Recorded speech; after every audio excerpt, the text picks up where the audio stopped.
एक बार की बात है, गौतम बुद्ध अपने शिष्यों को जिंदगी से जुड़ी अच्छी बुरी चीजों का ज्ञान दे रहे थे। सभी शिष्य उनकी बातों को बहुत ध्यान से सुन रहे थे।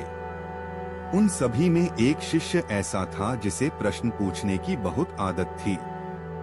वो उठकर गौतम बुद्ध के पास गया और उनसे बोला, आप हमें जिंदगी के बारे में जो कुछ सिखा रहे हैं उस सब का क्या फायदा, क्योंकि हम में से बहुत से बच्चों को ये भी नहीं पता कि हमारे जीवन का मूल्य क्या है और ये जीवन हमारे लिए कितना कीमती है।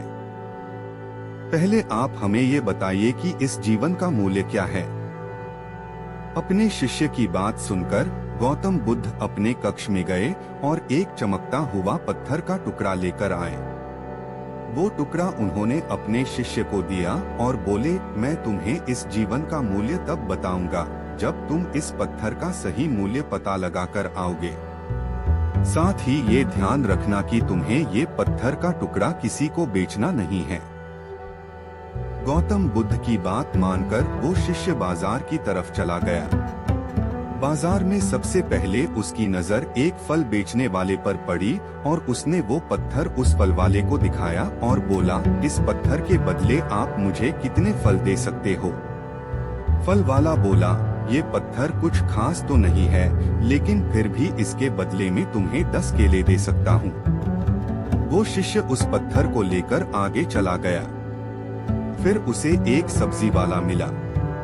शिष्य ने उस सब्जी वाले से उस पत्थर की कीमत पूछी।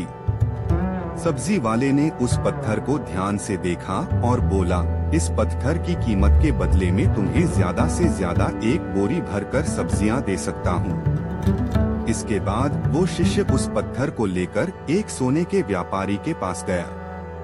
उस पत्थर की टुकड़े की चमक देखते ही उस सुनार ने उसकी कीमत 100 सोने के सिक्के लगाई। शिष्य ने वो टुकड़ा बेचने से मना किया तो वो सुनार उसके बदले 200 सोने के सिक्के देने को भी राजी हो गया। लेकिन शिष्य ने वो पत्थर नहीं बेचा। इसके बाद वो शिष्य एक हीरों के व्यापारी के पास गया और उनके सामने उसने वो पत्थर के टुकड़े को रख दिया। उस पत्थर को देखते ही हीरों के व्यापारी ने एक साफ कपड़ा बिछाया, उस पत्थर को उसके ऊपर रखा, फिर उसकी परिक्रमा की और हाथ जोड़कर उस पत्थर को कपड़े में लपेटते हुए वो बोला, तुम जिसे मामूली पत्थर समझकर उसकी कीमत पूछ रहे हो, असल में ये एक बेशकीमती रूबी है। ऐसा रूबी हर किसी को नहीं मिलता। मैं अगर अपना सब कुछ बेच भी दूं तो भी इसकी कीमत नहीं चुका सकता। उस व्यापारी की बातें सुनकर वो शिष्य हैरान हो गया। वो दौड़ा दौड़ा सीधा बुद्ध के पास आया और उन्हें उसने जो कुछ भी बाजार में हुआ वो सब बताया। उसकी अचरज भरी बातें सुनकर गौतम बुद्ध बोले, तुम्हारे सवाल का जवाब इस रूबी की कीमत में ही छिपा है।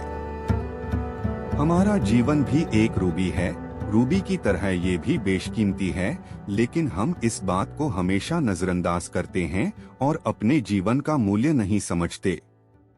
हम दूसरों को देखकर और उनके जैसा जीवन जीने की कोशिश में अपने जीवन की कीमत को कम कर देते हैं।